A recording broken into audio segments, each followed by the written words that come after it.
ATV cuenta con un programa de entrevistas de índole periodístico en la televisión Telemeta y redes sociales. Hablando con los que saben, bajo la conducción de Miguel Ángel Dueñas, experto periodista investigativo, político y económico.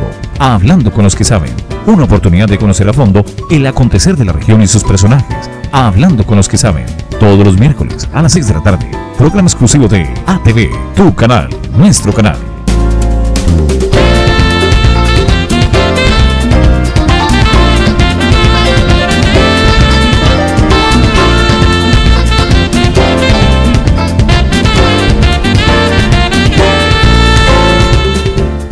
Continuamos hablando con los que saben, con el ingeniero Alan Jara Ursola, una de las personas víctimas del secuestro, para ver si podemos llegar a algo adelante. Sale, doctor Alan Jara, de un cautiverio de más de 7 años. ¿Qué siente en ese momento usted hacia quienes lo tuvieron retenido? ¿Logró comprender lo que ellos estaban haciendo? ¿Logró justificar qué sucedió ahí? Nada en el mundo jamás podrá justificar un secuestro. Es una práctica inhumana que no solamente viola todos los derechos a la víctima y a su familia, que también es víctima, sino que además es un delito que se repite cada día. Explican los psicólogos. Cuando sucede un homicidio, es una pérdida irreparable. Nunca más podrá verse esa persona. Pero eso pasa en un momento. El secuestro, la desaparición, lo que hace es que ese delito se repita todos los días, de manera constante. Y eso es lo que lo hace tan difícil de sobrellevar para el secuestrado y para la familia. Y así como nada podrá justificar un secuestro, pues desde luego tampoco podrá uno entender qué se gana con eso. Creo que es una práctica abominable en la que todos pierden y que, gracias a Dios, pues hoy los índices de secuestro son totalmente diferentes a los que estaban en el momento en que fuimos secuestrados. Bueno, tenemos dos posiciones. La gente, algunos dicen, vamos a dialogar para llegar a unos acuerdos y acabar con parte de esta guerra, y otros dicen no. Ustedes como víctimas que ya lo vivieron, que están ahí, ¿en qué posición están? En el caso suyo, porque pues habrá algunas víctimas que de pronto no estén de acuerdo con lo que usted plantea. Yo lo que quiero es que no haya más víctimas, que a nadie más le pase lo que me pasó a mí, o lo que le pasó a tantos colombianos. Creo que la mejor garantía de no repetición es la terminación del conflicto. Y creo que la mejor reparación que puede haber es la de la paz, porque es a toda la sociedad en su conjunto. Nunca podrá uno olvidar lo que pasó. Yo invito a los televidentes y a usted, Miguel Ángel, que reflexione un momento sobre una posibilidad, y es de estar una noche, encadenado a un poste ahí frente a su casa o a un palo, y piensen cómo sería esa noche. Así le llevara la esposa, los hijos, la comida, le dieran una frazada. ¿Cómo sería esa noche? Y si a usted se le olvidaría quién lo encadenó. Y tengo la seguridad de que nadie olvidaría eso. Yo estuve en esas condiciones 2.760 noches. Mis compañeros policías y militares estuvieron más noches todavía. Eso no se olvida, no se justifica. Pero no por ello debe uno quedarse rumiando esa amargura y ese dolor y ese resentimiento, porque se daña la vida. Hoy, gracias a Dios, estamos en la libertad. Y yo, más de pensar en lo que viví, lo que quiero es que a nadie más le toque vivir eso.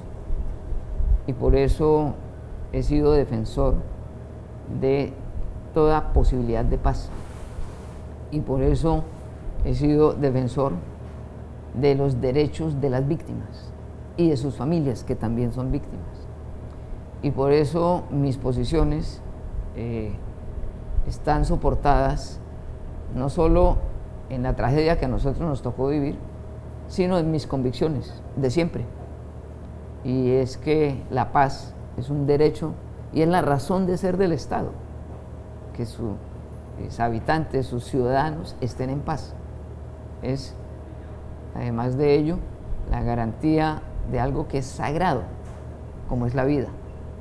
Por ello, yo, más que pensar en revanchas y en retaliaciones y en venganzas, yo pienso en que ni a mi hijo, ni al suyo, ni al de nadie, ni a nadie en Colombia y en el mundo le toque vivir lo que a nosotros nos pasó. Y lo hago con mucho pragmatismo, entendiendo que una cosa puede ser el mundo ideal, pero consciente de cómo es el mundo real. Y en el mundo real, si queremos paz, después de 60 o cuántos años de guerra, creo que la solución política que se ha planteado y el diálogo es el camino que nos permita conseguirla. Porque si la guerra fuera la solución, pues hace 60 años se hubiera arreglado. Por eso creo en la paz.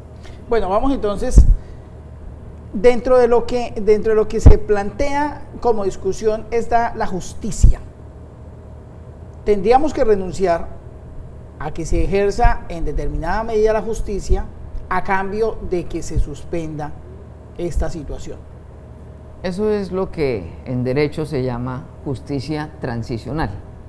Usted lo anotaba al principio, yo soy ingeniero civil, no soy experto en temas de derecho, pero como víctima sí entiendo claramente que si de lo que se trata es de un bien superior, como es la paz, y por otros mecanismos ideales no se ha conseguido, pues hay que buscar mecanismos reales con los cuales se consiga. Y por eso los diálogos en La Habana, y por eso mecanismos como la justicia transicional. Y eso puede ser llamado de muchas maneras. Algunos dicen hay que tragarse unos sapos, otros dicen hay que hacer unas concesiones, otros dicen bueno, tenemos que entender que no se trata de una rendición, sino de una negociación. Como yo lo veo, en palabras sencillas nuevamente, a mí alguien me decía, Alan, para usted no sería terrible encontrarse con quienes lo tuvieron secuestrado acá, haciendo política o estando en la sociedad civil como si nada. Y yo, con toda la convicción y pensándolo serenamente, digo, sí, indudablemente para mí eso sería un gran impacto, pero sería muchísimo más grave y de mucho mayor impacto encontrarlos no así, sino armados y secuestrando. Y entonces es donde entiende uno que evidentemente si queremos que las cosas salgan bien para la sociedad, habría que hacer unas concesiones. Hay mucha radicalización, hay una polarización muy fuerte en la sociedad colombiana, como si todo fuera o blanco o negro, pero entre el blanco y el negro hay muchos tonos, grises, muchos colores, y yo creo que las cosas no deben ser o blanco o negro, sino que las cosas tienen que obedecer a la realidad que vivimos, y en esa realidad hay muchas víctimas, 7,5 millones de víctimas en Colombia. Ayer en Villavicencio se entregaban los cuerpos de 6 personas que habían sido dadas por desaparecidas hace años. Se le entregaban esos cuerpos a sus familias y uno miraba a las madres, los hermanos, los papás llorando, y ellos pidiendo la paz, pidiendo que no pase eso más, como la mayoría de las víctimas lo hacemos. Tal vez porque quien lo ha sufrido y lo ha vivido entiende que es tan terrible eso, que uno quiere que no pase más, que no pase más, a una costa, desde luego, de lo que le tocó vivir a uno, pero que a nadie más le toque. Cuando se habla de esa negociación, están tocando siempre un punto de verdad. Yo dudo mucho de que se pueda hablar de verdad con todas las cartas sobre la mesa, porque cuando uno conversa con las víctimas, cuando conversa con los agresores, se encuentra con que hay muchos secretos todavía ahí atrás.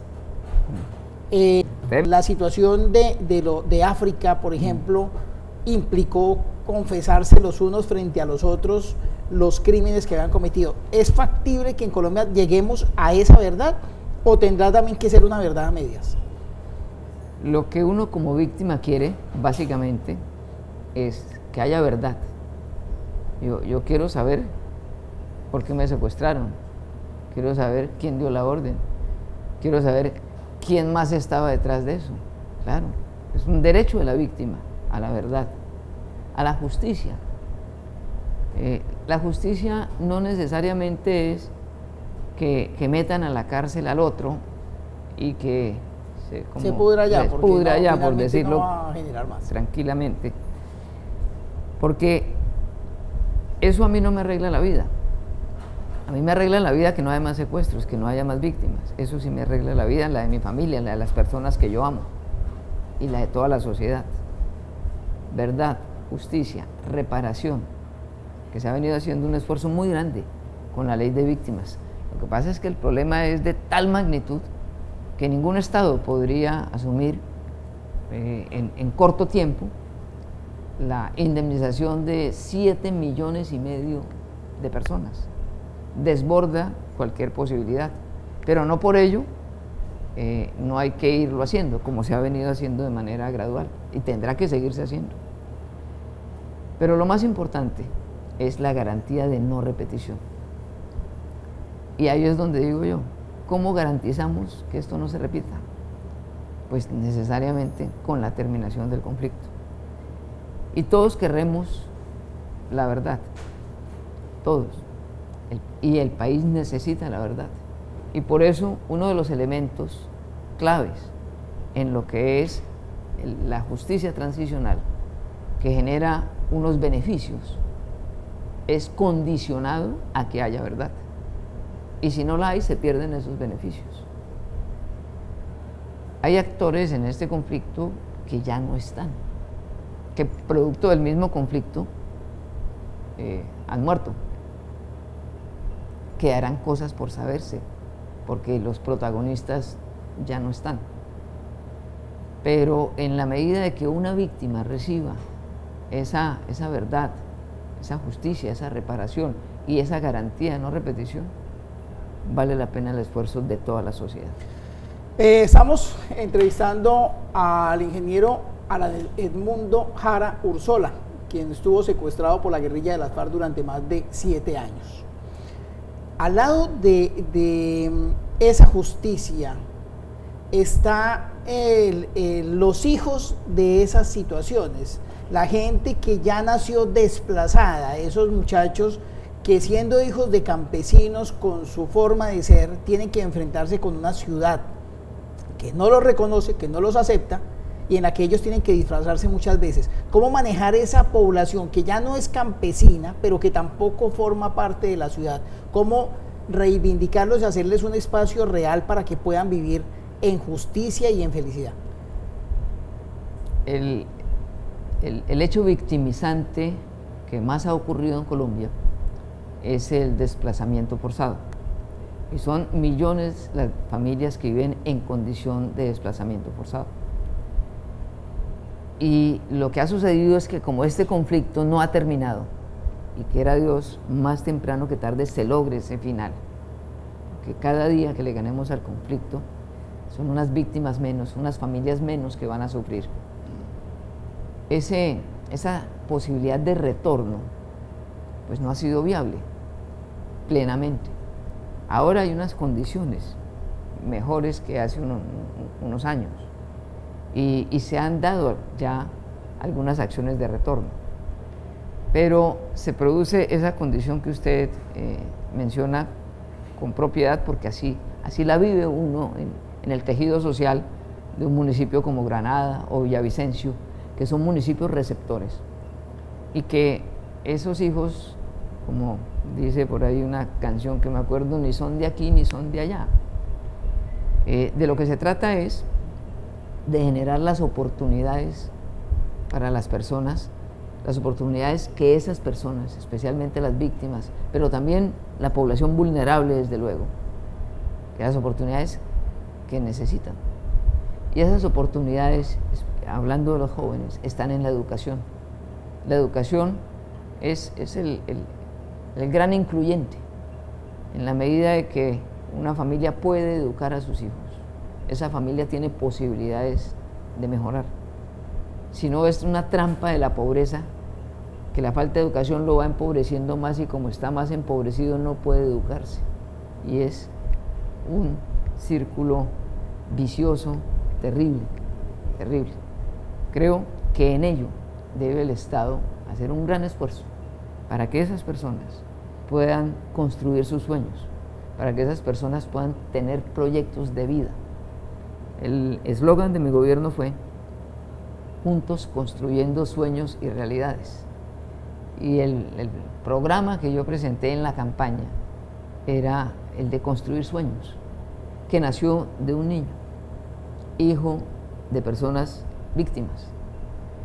Y yo le preguntaba básicamente a los jóvenes, a los niños, a las mujeres: ¿usted con qué sueña? ¿Cuál es su sueño? Y a partir de ahí ir entendiendo las necesidades de la comunidad. Y un niño, hijo de víctimas, me dijo: yo no tengo sueños, yo no sueño nada. Es muy duro, pero esa es la realidad. Querramos verla o no, esa es la realidad. Y por eso es que hay que trabajar, por eso tenemos que trabajar todos juntos. Esto no es una acción del gobierno, es de toda la sociedad, para que eso no pase. Y para que esas personas puedan tener sueños y puedan tener un futuro. Tanto la guerrilla como el gobierno nacional están de acuerdo en que se hace necesaria una restitución de tierras, que las víctimas regresen a sus lugares, las víctimas que además son los legítimos poseedores regresen a sus lugares. Pero también otros grupos políticos están planteando: eso no es posible porque el Estado aún no ha creado herramientas para cubrir el territorio nacional. Todavía falta presencia del Estado. Si firmáramos el diálogo mañana, por ejemplo, si se firmara el acuerdo de paz, ¿qué pasaría si es cierto que el Estado todavía no está haciendo presencia en mitad de Colombia? Lo que conocemos como el posconflicto es, o posacuerdo dicen algunos también, es precisamente qué va a pasar en nuestro país a partir del día siguiente en que se firme la terminación del conflicto, no la paz. La paz tenemos que construirla todos, y la paz se va a construir es en regiones como esta, que han sufrido el conflicto en carne propia. Y esa construcción de paz tendrá que hacerse no solo en las regiones, sino con la participación de las comunidades. Ese es el esquema de paz territorial que yo considero debe aplicarse, y es el que el gobierno está planteando también, y es el que Naciones Unidas y los expertos han visto con base en experiencias de todo el mundo que debe aplicarse. Pero lo que pase al día siguiente de que se termine el conflicto y se empiece a construir la paz puede llegar a generar muchas frustraciones, que sería muy grave, porque esto no va a ser mágico, esto no se va a solucionar absolutamente todos los problemas en un día o en un año. Y el tema agrario, el tema de tierras, pues fue precisamente el primer punto de lo que se pactó en La Habana que iba a negociarse. Y hay un documento que desde luego no todos han leído, pero que si uno se detiene en el detalle de la lectura de este documento, encuentra que allí no es un tema de concesiones a las FARC o no, es un tema de política agraria. Y el tema de tierras, además de lo que usted mencionaba, tiene otros elementos aquí que son muy relevantes. Uno, parques. A propósito del debate que hay sobre la explotación petrolera en un área pues, que es de manejo especial y por lo tanto todos consideramos que no debe darse. El tema de parques y de preservación del ambiente. 2, el tema de títulos. En la mayoría del país hay títulos, aquí no. Usted coge la margen derecha del río Ariari y no hay títulos, ni siquiera hay catastro en muchos de ellos. Y otro elemento que técnicamente lo llaman los segundos poseedores, y es que si usted, producto del conflicto, tuvo que salir desplazado y su tierra fue usurpada, hoy no necesariamente esa tierra la tiene el usurpador. Esa tierra puede haberla adquirido de buena fe un tercero, un segundo ocupante de esa tierra. Y ese es un elemento que no puede despreciarse porque se estarían violentando unos derechos que alguien adquirió sin tener que ver nada con el delito que fue el quitarle a usted la tierra. Esos elementos todos están contenidos en la Ley de Víctimas y Restitución de Tierras. Ese tema de la restitución de tierras va a generar una serie de circunstancias que demandan del Estado un gran esfuerzo en titulación, en catastro,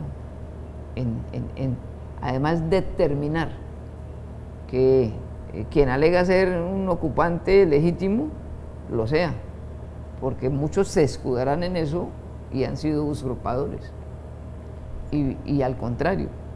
Entonces ese esfuerzo del Estado no se puede hacer en un día, esa es una gran tarea, pero ahí es donde las autoridades locales, las comunidades, las juntas de acción comunal, las asociaciones, todas tienen mucho que decir, porque conocen la verdadera historia, y el Estado, no allá en Bogotá, sino acá en los territorios, va a tener que actuar con base en esas realidades. Estamos hablando con Alan Edmundo Jara Ursola, las víctimas, lo que viene luego del acuerdo de paz de La Habana. Un primer acuerdo que está ligado con ELN y con lo que se puede hacer con las bandas criminales que también tendrán que entrar tarde o temprano en este tipo de negociaciones. Estamos hablando con los que saben.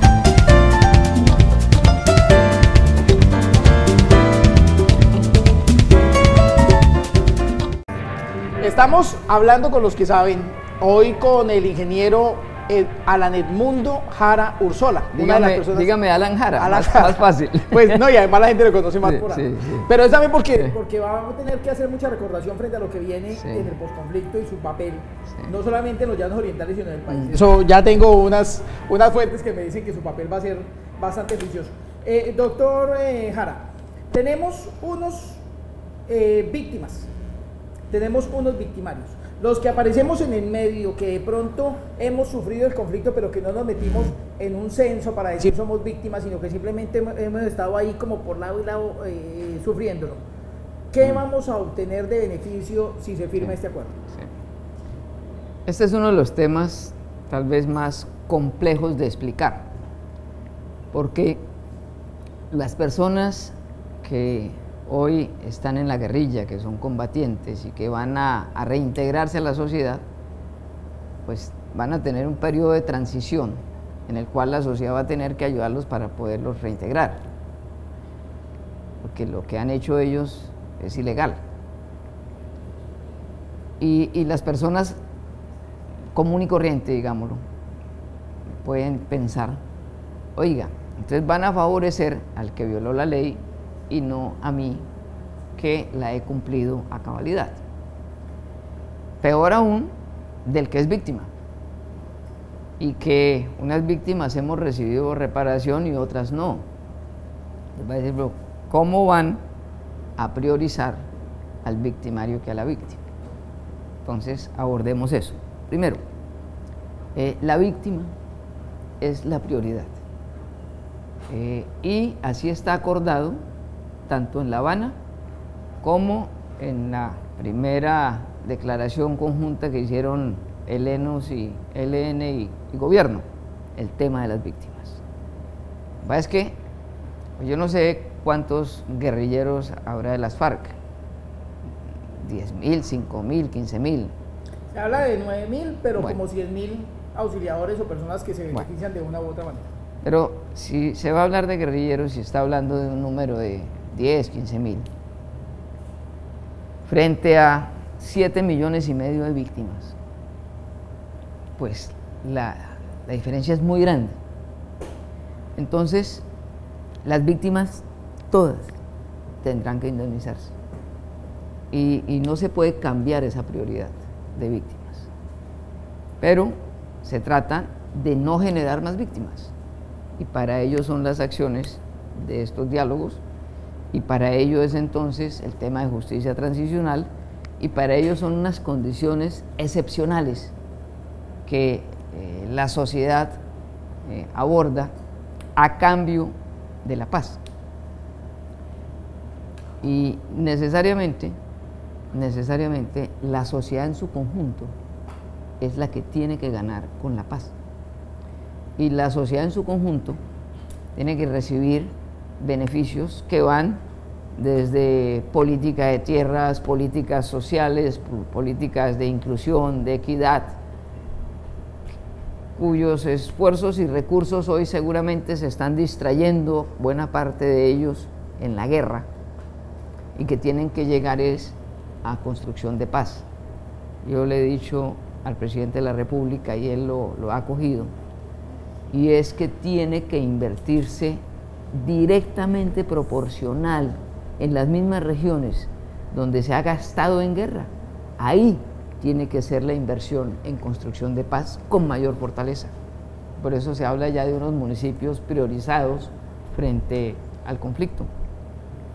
Y esa tiene que ser la ganancia de la sociedad en su conjunto.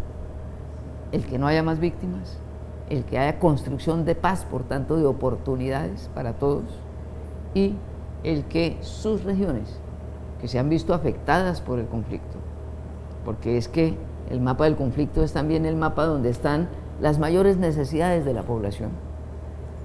Finalmente llega el Estado, no con un fusil, sino con una escuela, con un hospital, con una carretera, con la posibilidad de desarrollar proyectos productivos.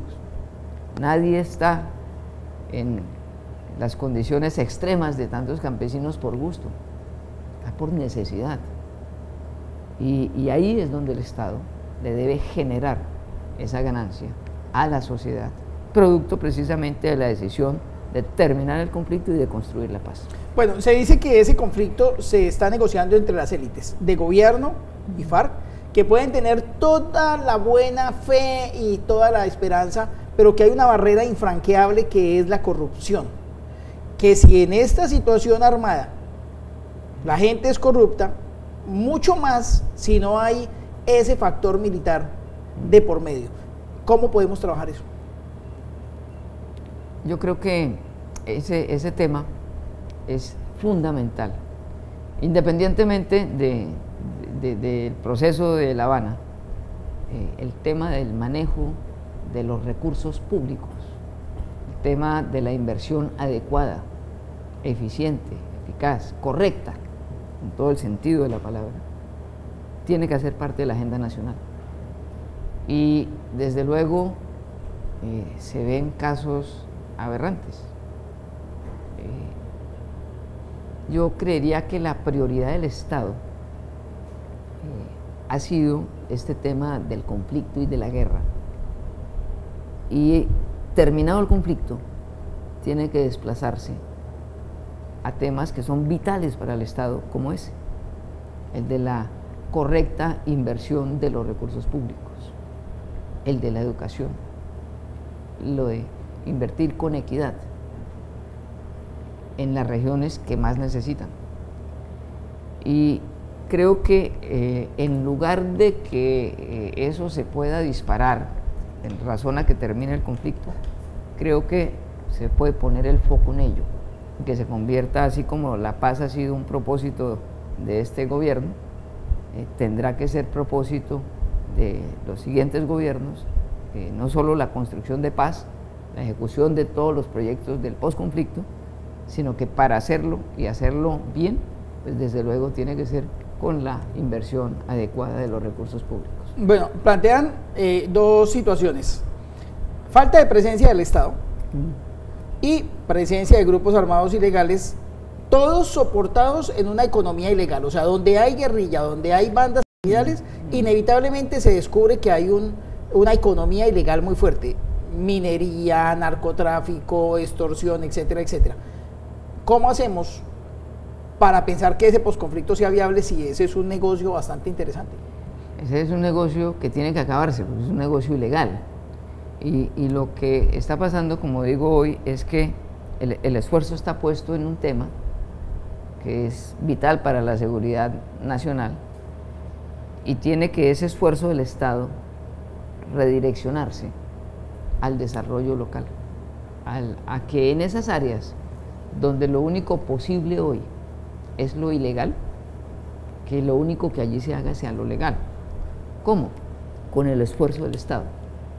Yo no creo que sea suficiente que se cree una acción desde el gobierno nacional a través de un ministerio del posconflicto para atender todos los problemas del país, sino que ese ministerio del posconflicto tiene que llegar con todo el Estado a atender las necesidades de las comunidades en las regiones, con las autoridades locales, que no pueden hacerse a un lado, al contrario, hay que involucrarlo, con las comunidades, con las asociaciones productivas de campesinos, con las juntas, todos llegar allí, a esas regiones donde no ha habido Estado, llegar con el Estado, y para ello hay que fortalecer la institucionalidad, y en ello se ha venido trabajando incluso con el acompañamiento de la comunidad internacional.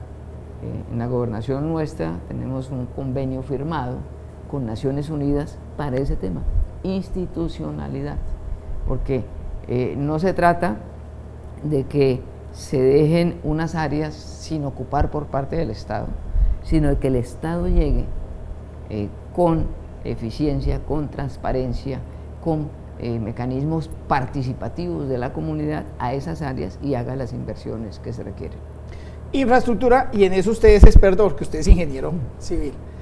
Mientras no haya infraestructura es muy difícil llegar a esas zonas abandonadas, pero la infraestructura quiere llegar es de la mano del petróleo, por ejemplo, que nos parece peligroso en el sector de Parques, en otros lugares nos parece ideal que se haga. ¿Cómo hacen ahí para que esa infraestructura llegue si los presupuestos no dan? El Meta tiene 7.000 kilómetros de trochas. De aquí a Cali hay 600 kilómetros. Y estamos hablando de 7.000 kilómetros de trochas. Ahorita estamos haciendo la vía hacia Mapiripán, 22 kilómetros. Y eso costó 60.000 millones. Porque además, de aquí para abajo usted no consigue una piedrita ni para un remedio, y eso encarece más las obras, y esa es una de las tragedias del Meta. Y las distancias, porque somos un departamento del tamaño de un país, muchos países tienen menos área que el Meta. Entonces, claro, sin infraestructura vial no va a ser posible que allí pueda haber proyectos productivos competitivos. Entonces hay que generar un régimen de transición, porque como decíamos, en un día y con una varita mágica no se van a arreglar las cosas. Que haya un esfuerzo del Estado para que en el entretanto que se va desarrollando la infraestructura, haya un acompañamiento del Estado que permita que esos proyectos productivos sean viables. Por eso el Estado tiene que estar allí. Son muchísimos los mecanismos, pero que van a ser necesarios el acompañamiento de la comunidad internacional, va a ser necesario el esfuerzo del sector privado también, pero todo ello liderado por el Estado y con un enfoque social que permita que ese esfuerzo llegue a los que necesitan, llegue a la gente a donde no ha llegado el Estado, en razón del conflicto, en razón también de las dimensiones de nuestro territorio y de cómo la población ha tenido que irse. Nadie está a 3 días de camino de aquí porque allá le gusta estar. Nadie se aleja de un hospital o de una escuela porque quisiere, no. Entonces habrá que hacer proyectos productivos, viables, con el acompañamiento del Estado, y así como el Estado tiene que llegar a esas áreas, habrá que pensar también en algunas reubicaciones, especialmente en temas de parques y de preservación ambiental, porque esa es una necesidad. Y el tema minero-energético, no solo petrolero, en general el tema minero-energético, pues no puede descartarse. Lo que tiene que descartarse es en los sitios donde hay afectación al ambiente irreparable. Para ello están las autoridades ambientales, y bien lo decía Cormacarena en un concepto, esa es un área de manejo especial, y por tanto su pronunciamiento que generó que el gobierno nacional por lo menos aplazara o suspendiera esa licencia, pero que esperemos pues que se dé el debate técnico y se preserve la Macarena. Los conceptos de los socialistas frente a los capitalistas chocan mucho en cuanto al manejo de la propiedad. Entonces, el gobierno nacional ha hecho unas últimas inversiones y unas últimas decisiones de privatización muy fuertes. A finalizar año se firmó la ley CIDRES, de zonas de inversión especial, que afectaría grandemente los llanos orientales. Y se nos generó una inquietud si esas CIDRES podrían ser la entrada para que inversionistas extranjeros se adueñen del país de a pedacitos. Entonces ya pasemos no ser el obrero del señor Rodríguez, sino pasemos a ser el obrero del señor Chan o lo que sea. Sí. ¿Qué tanto podría eso afectar esos diálogos de paz? Bueno, el presidente lo ha dicho y reiterado en múltiples oportunidades. En La Habana no se está negociando el modelo económico. En La Habana no se está negociando, por tanto, expropiaciones o pérdida de la propiedad privada. No se está negociando entonces si Colombia va a tener un modelo socialista o va a tener... No, el modelo que hay hoy es el que se preserva. O sea, a partir de eso empieza el gobierno con una negociación, sin poner... porque es que se habla mucho, que es que dicen, que dijeron, que van, que mire que, y un chisme, y hoy con esta cosa de las redes sociales se extiende rapidito, se extiende rapidito, pero además cosas que no corresponden, y eso también le ha hecho mucho daño al proceso. Entonces, partiendo de que no se está negociando el modelo económico y que la propiedad privada es algo que el gobierno planteó desde el principio, no va a estar negociada. Entra otro debate que no tiene que ver con el tema de La Habana, y es, bueno, el uso de esa propiedad. Y entonces hay baldíos improductivos, y sabemos que los hay. Hay tierras bien trabajadas, que también las hay, y muchas. Ese es un tema más que para el Ariari, para la región de la Altillanura. En la zona de Vichada y en el Meta, en la parte de Puerto López, Puerto Gaitán y la parte norte de Mapiripán, que son los 3 municipios que del Meta componen la Altillanura. Y también allí se ha especulado mucho con esta cosa de los CIDRES y todo ello, pero son temas que no deben malintencionadamente mezclarse, porque confunden. Yo creo que el gobierno debe hacer un gran esfuerzo en pedagogía, en claramente decir qué es y en qué consisten las cosas. Lo que sucede es que en La Habana se parte de una premisa de las FARC y el gobierno, y es que nada está acordado hasta que todo está acordado. Entonces van haciendo unos preacuerdos, ya tienen el de tierras, ya tienen el de víctimas, ya tienen el de cultivos ilícitos o de uso ilícito, están ahora en el tema, tienen el de participación, está pendiente el tema de dejación de armas y ya la incorporación de quienes estaban en una guerrilla armada y dejan de serlo para pasar a ser parte de una sociedad en la cual el uso de las armas y la política conjuntamente no puede ni debe existir.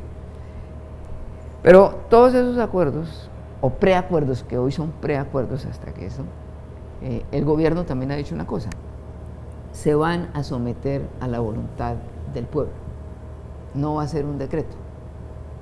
El presidente ha insistido muchas veces, eso lo refrendará el pueblo. Para que el pueblo lo pueda refrendar, el pueblo tiene que saber, bueno, qué fue lo que acordaron, qué es esto, qué es aquello, qué temores hay, que la tierra, que les van a dar, qué penas van a pagar, que si van a la cárcel, que cuánto, que no van, que bueno, todas las dudas que hay. Pero eso, desde luego, tiene que hacerse en su momento acordado, porque hoy es una negociación. Y todo lo que se hable por fuera de la mesa, pues ahí sí, como dicen, la justicia podrá ser usado en su contra. Perfecto, pero entonces, por lo menos ahora ya vamos claros en eso. Hay una parte que nos llama la atención y es, ya se han dado unos intentos de acuerdo en el país, se dio durante el gobierno de Belisario Betancur, se creó la Unión Patriótica y se dieron unos asesinatos luego frente a quienes de pronto no estuvieron de acuerdo con la negociación o que quisieron aprovechar el asunto. Pero también del otro lado se dieron unas muertes que nadie ha podido justificar. Álvaro Gómez Hurtado, por ejemplo, quien empezó a hablar de un régimen, pero nunca pudo llegar al punto de desenmascarar y decir si efectivamente existía eso o cómo era. ¿Qué tan sólidos estamos los colombianos para poder garantizar que estas personas que se van a desmovilizar puedan vivir tranquilos y ejercer su vida normal en este país? Ese es el punto que está en discusión ahorita en La Habana, y ese es el punto que ha generado que el cronograma previsto inicialmente no se haya cumplido, porque es un punto que tiene unos antecedentes negros para nuestro país. Se asesinaron cientos y miles de militantes de la Unión Patriótica, aquí en esta región, aquí en el Meta también, desde el senador Pedro Nel Jiménez, diputados, concejales, alcaldes, alcaldesas, líderes. Pero también se asesinaron muchísimos otros dirigentes, se asesinaron candidatos presidenciales, muchos. Es una página negra de la historia de Colombia, triste, de luto. Y esa página genera prevenciones que tienen que solucionarse, pero eso tiene que resolverlo el Estado, es su responsabilidad, pero tiene que ser también una decisión de la comunidad, una decisión ciudadana. Por eso todo lo que se acuerde va a ser sometido a aprobación del pueblo, y el pueblo debe decidir, y las cosas que tiene que decir el pueblo desde luego es que al refrendar ese acuerdo, pues, es para que no haya más armas con política, para que no se intimide a nadie, ni se extorsione, ni se asesine, ni se secuestre, ni se desaparezca, ni lo que han llamado falsos positivos, que son ejecuciones terribles. Nada de eso debe pasar. ¿Cómo lograrlo? Con la institucionalidad fortalecida y con el acompañamiento de la comunidad internacional.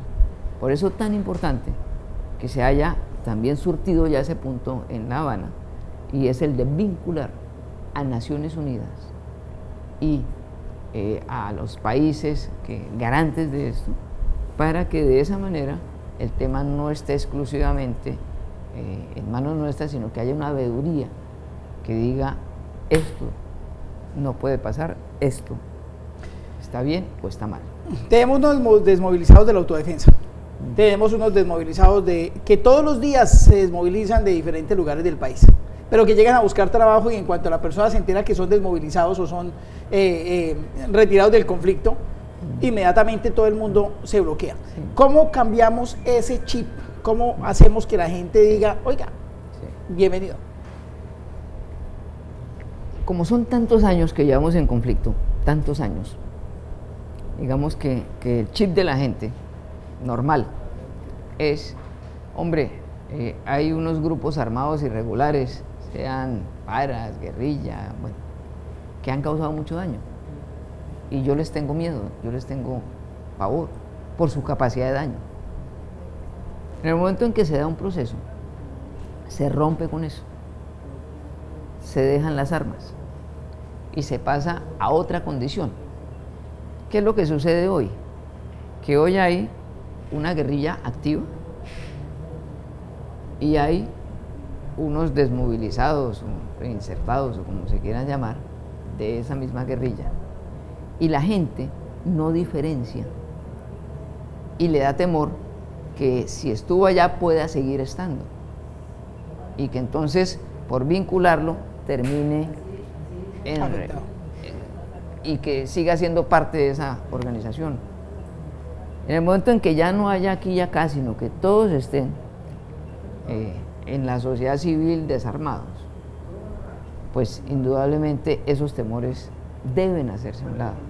Y debemos entender que si queremos que eso sea así, pues algo tienen que hacer legal quienes hoy están en lo ilegal.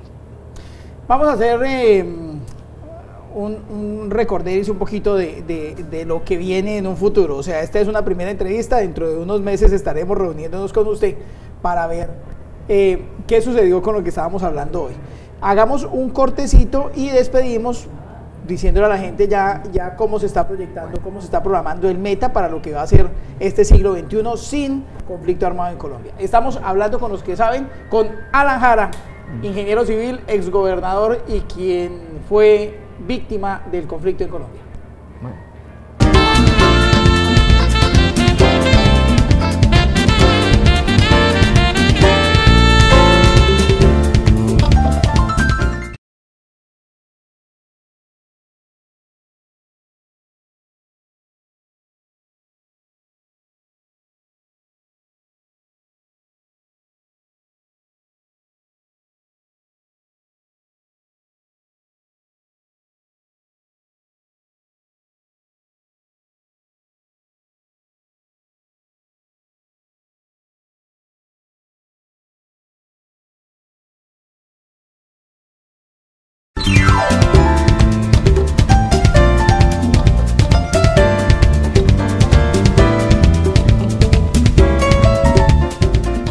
Estamos hablando con los que saben, con Alan Jara, una de las víctimas del conflicto.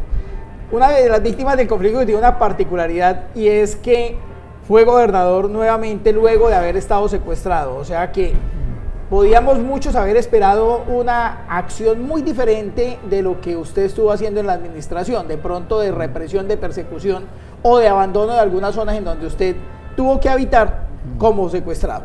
Doctor Alan Jara, ¿qué viene entonces? ¿Apoyamos esa firma del acuerdo de paz? Estoy convencido que sí, porque el conflicto tiene que acabarse y porque la terminación del conflicto no solamente es un derecho que tenemos todos los colombianos, sino es una gran oportunidad para el país, pero especialmente para regiones como esta. Y lo segundo, ¿qué está haciendo el Estado ya para prepararse para ese posconflicto? En el caso suyo, usted fue gobernador. ¿Qué se hizo para que ese posconflicto sea una realidad? Ahorita lo mencionábamos, para que pueda haber construcción de paz, tiene que haber unas condiciones mínimas de infraestructura, tiene que haber programas sociales, tiene que haber acceso a esos programas sociales. Nosotros hicimos una gobernación con ese énfasis en lo social, de 506 metas que tiene el plan de desarrollo Juntos Construyendo Sueños y Realidades, más de 440 eran sociales. Y desde luego hice también un énfasis en las zonas donde más necesidades hay, no donde es más vistoso, sino donde más se necesita. Y esta región del Ariari fue una de las regiones que prioricé también en la inversión social y en infraestructura. Yo hice algo que no se había hecho. Yo me posesioné aquí en Granada, enviando desde el inicio de mi gobierno un mensaje de que no iba a ser un gobierno de la capital, sino de todo el departamento, incluida la capital, claro. Y las inversiones que hicimos en el Ariari, que van a cambiar totalmente, y digo van porque están en plena ejecución. Ya no podemos hablar de la trocha 4, decía yo en días pasados, sino la carretera 4 que va a Lejanías, está siendo pavimentada. Lejanías, para hablar del sitio donde me secuestraron, recibió además de ello, bueno, hasta un parque le hicimos. Un parque muy bonito. Porque no tenía Lejanías parque. no tenía parque, ese era un trauma que tenían todos los habitantes. Es el único pueblo sin parque en Colombia. Tiene un hermoso parque, pero si cogemos de aquí hacia abajo todas las vías, con obras como el puente sobre el río Ariari en Puerto Lleras, o todas las carreteras que se intervinieron, la 5, la 7, la 9, la 12, la 14, todas las obras de electrificación rural, zonas como el Castillo quedaron prácticamente todas electrificadas, pero programas sociales como el Fondo Social de Educación Superior, o como el bilingüismo, o como los programas de alimentación y nutrición, o de gratuidad de educación, o los programas sociales como NICOS, que es para las niñas y niños, se llama NICOS porque son niños construyendo sueños, precisa, es la abreviatura. Tuvieron aquí en el Ariari una relevancia muy especial. Fue más de 1.300.000 millones los que invertimos en el Ariari. Y aquí en Granada, la inversión es de cerca de 365.000 millones. Es la pavimentación de más de 230 cuadras, y aquí cada cuadra es doble porque es en la avenida. Fue el cambio de las redes para poder hacer esa pavimentación.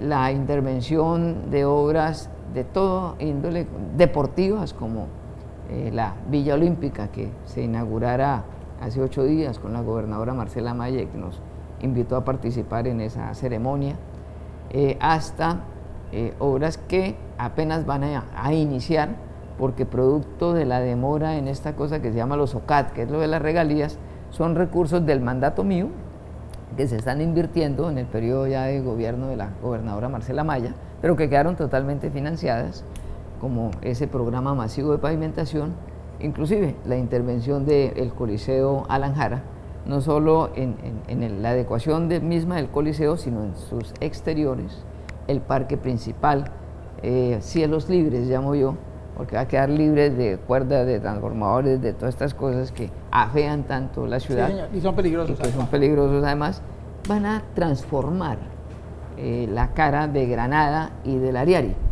Y eso yo lo llamo también construcción de paz. Y esa es la gran oportunidad que va a tener nuestro departamento, nuestro país, de que a partir de esos acuerdos, a partir de una decisión de invertir en las zonas que han sufrido el conflicto, pues vamos a poder seguir desarrollándola. Yo le decía, estamos invirtiéndole a la vía Mapiripán 60.000 millones, pero son 20 kilómetros de 90 que hay desde el cruce con la vía a San José del Guaviare, y hay que hacer la vía a la Macarena, pero hoy la Macarena está interconectada eléctricamente. Son cambios muy importantes y desde luego hay muchísimas más necesidades y hay población víctima y hay población vulnerable que atender.